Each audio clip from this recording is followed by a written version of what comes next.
Hello, viewers, friends, ladies, gentlemen. Today I am going to tell you an interesting story of a king who was called Videh Raj, a king beyond body. Do you think who the king is? The king who is called Videh Raj or the king beyond body or sense body is Raja Janak. Once upon a time, some scholars of the kingdom thought that the king had plenty of things. There is no dearth of anything in the kingdom of Raja Janak, King Janak. He has a lot of wealth, money, land, palatial buildings, servants, and all other things that a king generally requires. He has enough things to enjoy. He had a lot of pleasure to enjoy. However, why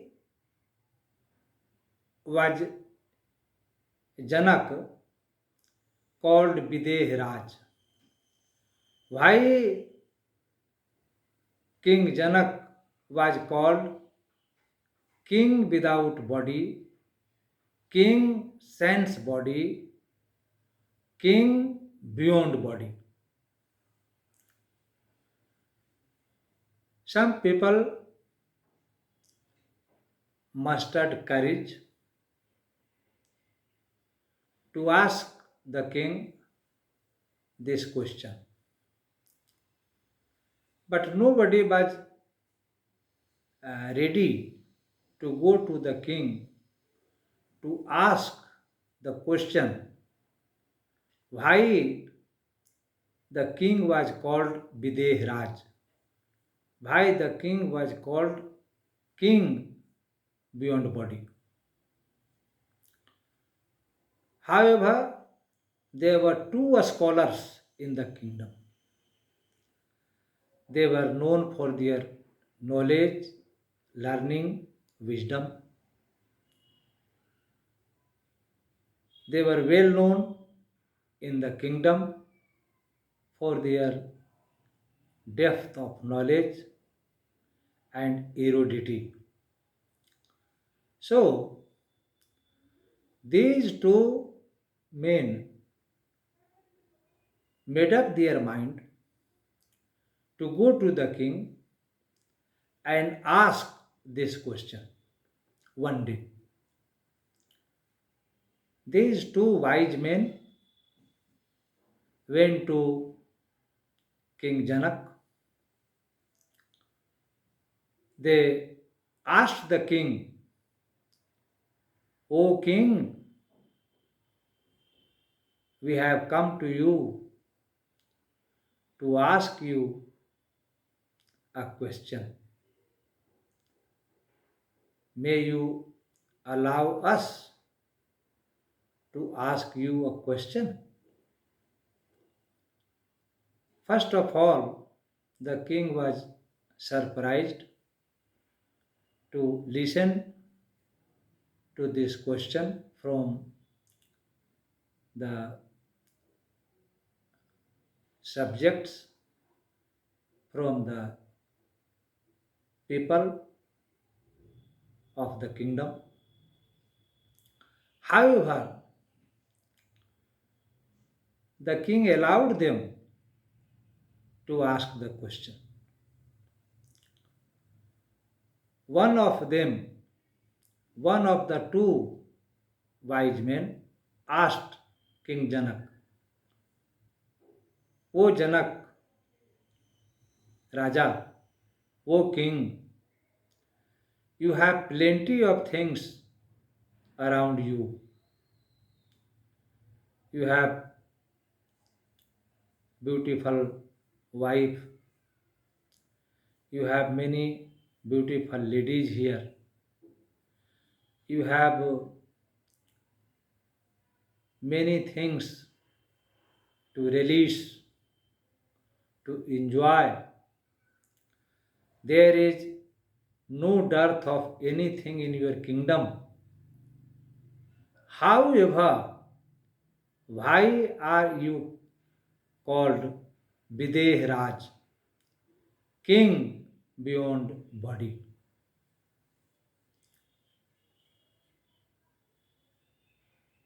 The two wise men expected some punishment in lieu of asking this question because it was considered disobedient, obstinate to ask a king a question. So the king ordered that these two persons should be hanged tomorrow morning. This was the punishment that the king announced for asking this question. However, the king ordered his servant that these two persons should be allowed to eat whatever they would like to eat during the night. The king also said to his servant that these two gentlemen, these two scholars, these two wise men should be allowed to put on the clothes, the dresses that they prefer, that they like to put on. With this order, the servant uh, with this order the king asked these people, these two learned men to go. Now, as told by the king, as ordered by the king, these two scholars were served delicious food during the night. They were also offered beautiful clothes, dress to put on. But neither of the two ate anything nor put on any new clothes, any new dress provided to them on behalf of the king. The night passed by.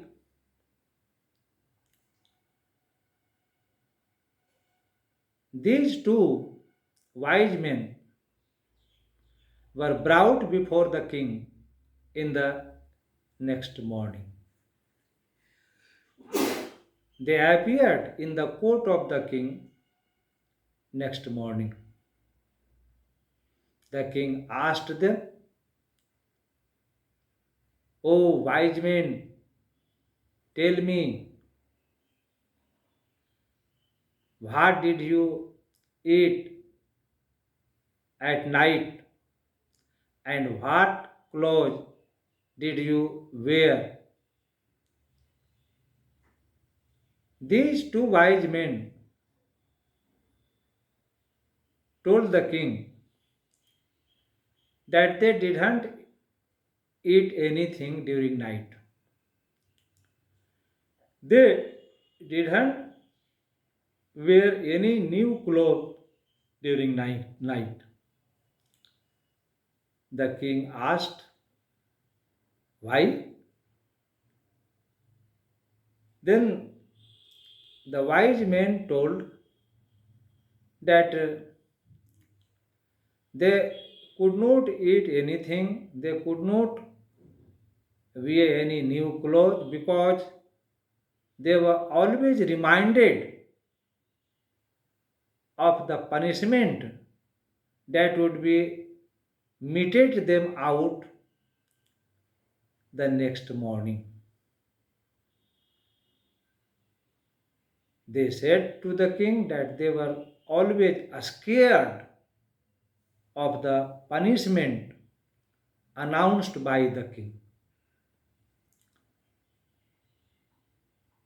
The king was moved to listen to the things, the pathetic conditions of the two wise men. The king gave them one more chance. The king further ordered that you are allowed to live 1 day more with a condition. The condition is that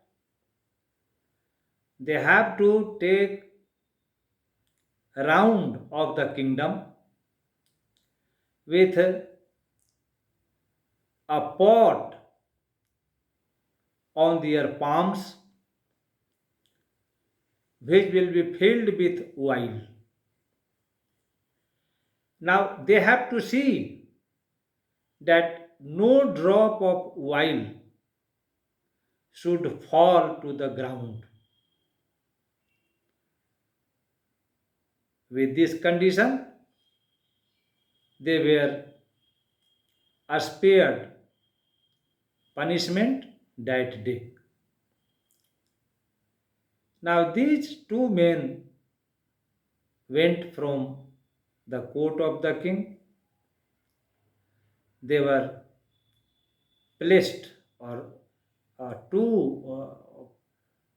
four pots were placed on each palms of their hands. Both the palms of the two gentlemen had a pot filled with oil. They were asked to take round, several rounds, many rounds around the kingdom with the precaution that no drop of oil should fall on the ground. These two wise men began to take round of the kingdom from the down. When they went round the city or around the kingdom, they had their attention focused on their palms. They were always cautious that no drop of oil should fall to the ground, lest they should be hanged next morning. When these two priests took round of the kingdom,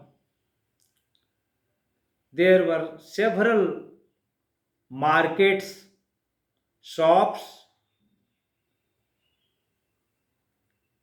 being sold around there.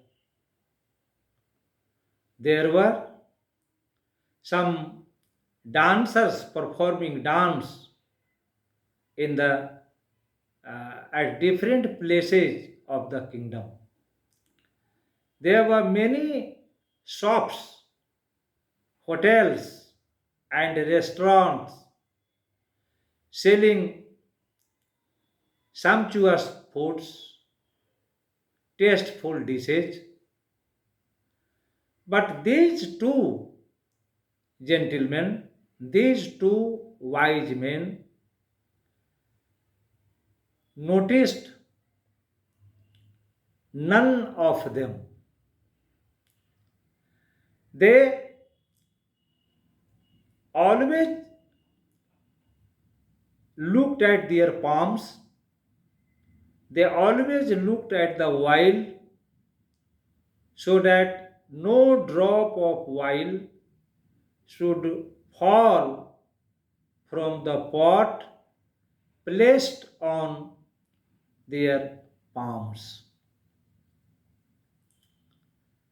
They got success in taking round of the kingdom from the dawn to dusk, from the morning to the evening. No drop of oil fell from the pot placed on their palms. Next morning, they were called to appear in the court of the king. When they went to the court of the king asked them, "O wise men, tell me, what did you eat yesterday or last day? What things did you enjoy previous day, last day?" But the two gentlemen, the two wise men told the king, "O king, when we were taking round of the kingdom, we had plenty of things around us. There were beautiful hotels selling sumptuous and tasteful dishes. There were many dancers, singers performing dance elsewhere in the kingdom. But we could not see any of the things. We could not notice, we could not even notice any of the things. We glared at the pot placed on the palm, lest a drop of the oil should fall on the ground." When the king heard all these things from the two wise men, when the king heard this story from the two gentlemen, The king explained to them that he had plenty of things around him. There is no dearth of anything in the kingdom. There is plenty of luxury, plenty of dishes, sweets, fruits, etc. to eat. There are many nymphs and fairies in the kingdom, but I do not taste any of the things. I do not enjoy any of the things. Therefore, the subjects of the kingdom, the people of the kingdom call me Videh Raj, the king beyond body, the king sans body.